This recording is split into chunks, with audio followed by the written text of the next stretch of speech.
So our next topic is regulation of stomatal opening. ठीक है, अब हम लोग पढ़ेंगे कि स्टोमेटा की ओपनिंग और क्लोजिंग का क्या मैकेनिज़्म है। पहली बात तो हम लोग स्टोमेटा की लोकेशन की बात करें तो कहाँ पर होगा, लीफ में तो होगा, बट लीफ पे कहाँ पे, अपर सरफेस या लोअर सरफेस? तो लोअर सरफेस पे होगा। क्यों लोअर सरफेस पे होता है? क्योंकि अपर सरफेस पे क्या होता है, बहुत ज़्यादा सनलाइट प्रेजेंट होती है, जिसकी वजह से स्टोमेटा डैमेज होने पे होते हैं। तो इसलिए ज़्यादातर स्टोमेटा कहाँ प्रेजेंट होंगे, लोअर सरफेस पे प्रेजेंट होंगे। और कैसे होगा, छोटी छोटी ओपनिंग होती है, माइन्यूट ओपनिंग रहेगी लीव्स में। तो उसी के थ्रू क्या हो जाएगा, कार्बन डाइऑक्साइड अंदर आएगी या तो बाहर जाएगी। अब इसका फंक्शन क्या है, यही फंक्शन हुआ, to let in carbon dioxide from atmosphere for photosynthesis. Photosynthesis के लिए कार्बन डाइऑक्साइड की अलाउ करेगा अंदर आने के लिए। ठीक है, अब स्टोमेटा की स्ट्रक्चर की देखिए तो कैसा होगा, ऐसे बीन शेप्ड होता है ना। तो ये वाली क्या हो गई, ये हमारी गार्ड सेल्स हो गई, ये आउटर वॉल हो गई, और ये बीच का रीजन क्या हो गया, स्टोमेटल पोर हो गया। ये कैसा स्टोमेटा है, ओपन स्टोमेटा है। ठीक है, और स्टोमेटा में क्या होता है, जो इनसाइड वाली होती है सेल्स वो कैसी होती है, थिक होती है, थिक वॉल होती है, इनसाइड वॉल्स क्या होंगी, थिक होंगी। और जो आउटसाइड वाली रहती है, बाहर वाली वॉल रहेगी, उस वो कैसी होती है, थिन होती है। ये बहुत इंपॉर्टेंट है, याद रखना है। ये थिक होगी, ये कैसी होगी, थिन होगी। और क्लोज में क्या हो जाएगा, ये बंद हो गया, ये क्लोज वाले का हो गया, ये ओपन वाले का हो गया। देखो लिखा हुआ है स्टोमेटा, इनर वॉल कैसी होगी, थिक होगी, और आउटर वॉल कैसी होगी, थिन होगी। यानी थिक मतलब मोटी और थिन मतलब पतली। अब opening and closing of stomata क्या है, दो थ्योरी आई थी ओपनिंग क्लोजिंग के लिए। एक थी पोटेशियम थ्योरी, एक थी शुगर वाली, शुगर कंसनट्रेशन थ्योरी। तो पोटेशियम थ्योरी क्या है, रिसेंट थ्योरी, और शुगर वाली कैसी थी, ओल्ड थ्योरी थी, बहुत ही पुरानी थी। अब क्या होता है, डे टाइम में क्लोरोप्लास्ट कहाँ पे प्रेजेंट होगा, गार्ड सेल्स में जो क्लोरोप्लास्ट प्रेजेंट होता है वो फोटोसिंथेसिस करता है, जिसकी वजह से क्या होता है, एटीपी का रिलीज़ होता है ना। एटीपी क्या है, एनर्जी है ना, जो प्लांट रिलीज़ करते हैं या ह्यूमन बीइंग्स जो भी रिलीज़ करते हैं, एटीपी के फॉर्म में एनर्जी रिलीज़ होती है ना। तो डे टाइम में क्या होगा, सनलाइट होगी, सनलाइट होगी तो क्या होगा, फोटोसिंथेसिस होगा, फोटोसिंथेसिस होगा तो क्या होगा, प्रोडक्शन ऑफ एटीपी हो जाएगा। अब यही एटीपी किस में काम आएगा, जो पोटेशियम आयन प्रेजेंट होता है एडजेसेंट सेल्स में, गार्ड सेल्स के मतलब, एडजेसेंट मतलब जो गार्ड सेल्स के आसपास की जो सेल्स होंगी उनको क्या बोलेंगे, एडजेसेंट सेल्स बोलेंगे। ठीक है, तो वो एटीपी किस में यूज़ हो जाएगा, पंप करने में पोटेशियम आयन को एडजेसेंट सेल से इनसाइड द गार्ड सेल्स, है ना। एडजेसेंट सेल में जो भी एक पोटेशियम आयन होगा एटीपी की वजह से कहाँ जाएगा, गार्ड सेल्स के अंदर चला जाएगा।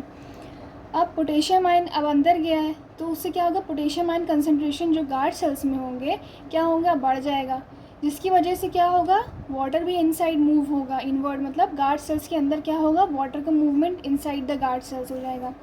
अब वाटर का मूवमेंट अंदर हो रहा है तो अब कोई चीज़ अंदर भरी जा रही है, भरी जा रही है तो क्या हो जाएगा, वो स्वेल हो जाएगा, टर्जिड हो जाएगा ना। टर्जिड आप लोग ने ऑस्मोसिस वगैरह चैप्टर में पढ़ा होगा। तो टर्जिड हो गया, अब टर्जिड हो गया तो क्या हो गया, स्टोमेटा हमारा ओपन हो।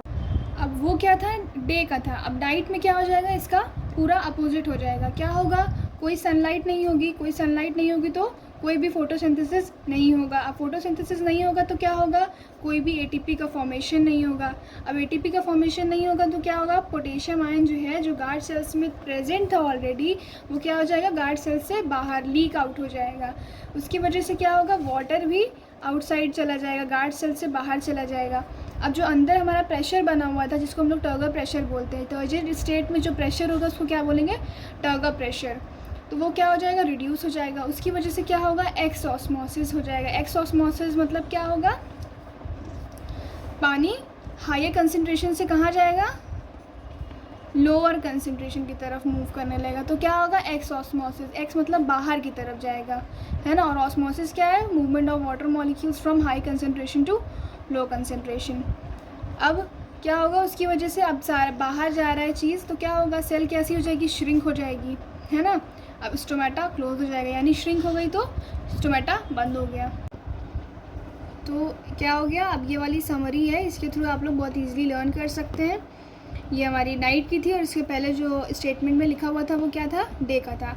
अब दूसरी थ्योरी क्या है, शुगर कंसंट्रेशन थ्योरी है। ये कैसी है, ओल्ड थ्योरी है। वो क्या थी, रिसेंट थ्योरी थी, ये ओल्ड थ्योरी है। अब इसमें क्या होगा, ड्यूरिंग डे टाइम क्या होगा, वही होगा, फोटो लाइट है, सनलाइट प्रेजेंट है तो क्या होगा, उसकी वजह से फोटोसिंथेसिस होगा। फोटोसिंथेसिस में क्या बनता है, हमारा शुगर बनता है। तो शुगर कंसंट्रेशन थ्योरी है तो उसके अकॉर्डिंग क्या बनेगा, यहाँ पे शुगर प्रोड्यूस होगा। वहाँ पे पोटेशियम थ्योरी थी तो पोटेशियम बन रहा था। अब उसकी वजह से क्या होगा, ऑस्मोटिक प्रेशर बढ़ जाएगा।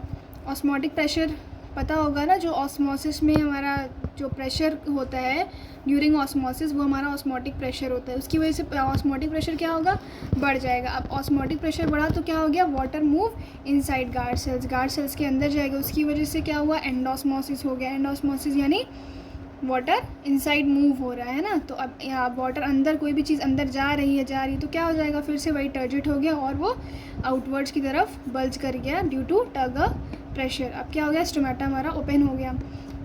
नाइट में इसका उल्टा हो गया, फोटोसिंथेसिस नहीं होगी तो शुगर प्रोड्यूस नहीं होगा, तो ऑस्मोटिक प्रेशर कम, water move outside, guard cell become flaccid, है ना। तो एक्स ऑस्मोसिस में सेल की स्टेट को क्या बोलते हैं हम लोग, फ्लैसिड स्टेट बोलते हैं। फिर क्या हुआ, स्टोमेटा क्लोज हो गया।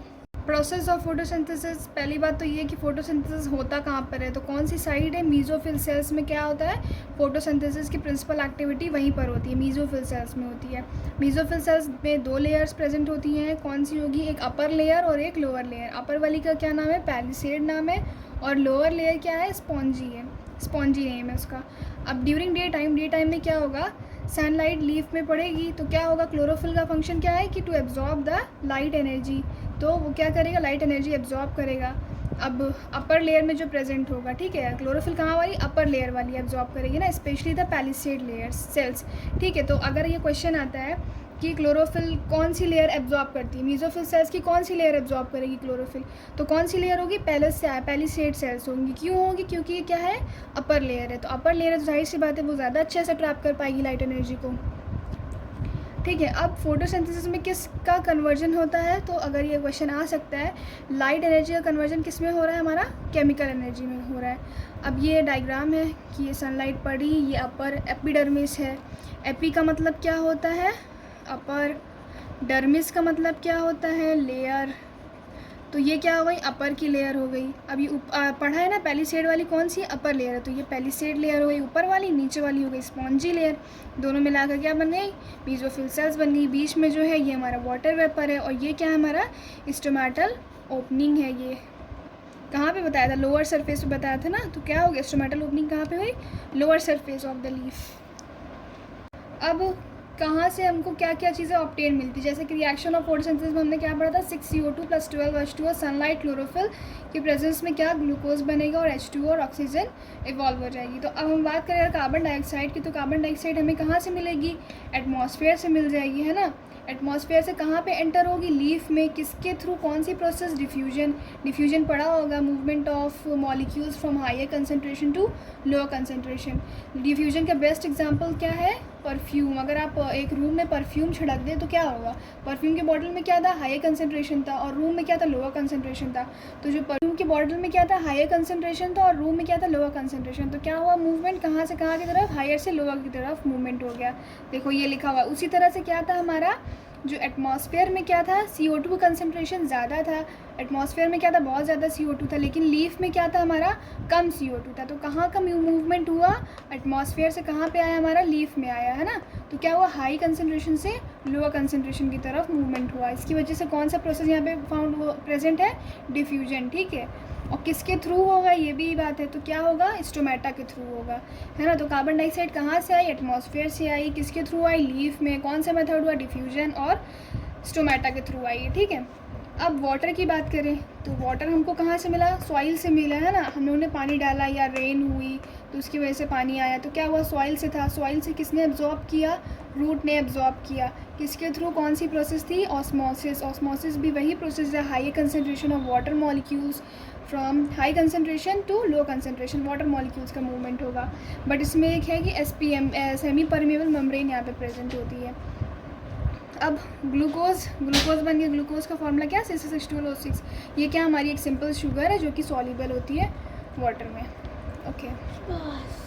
ओके, सो कोई भी डाउट हो अगर आप लोगों को तो आप लोग कमेंट सेक्शन में पूछ सकते हैं। Thank you.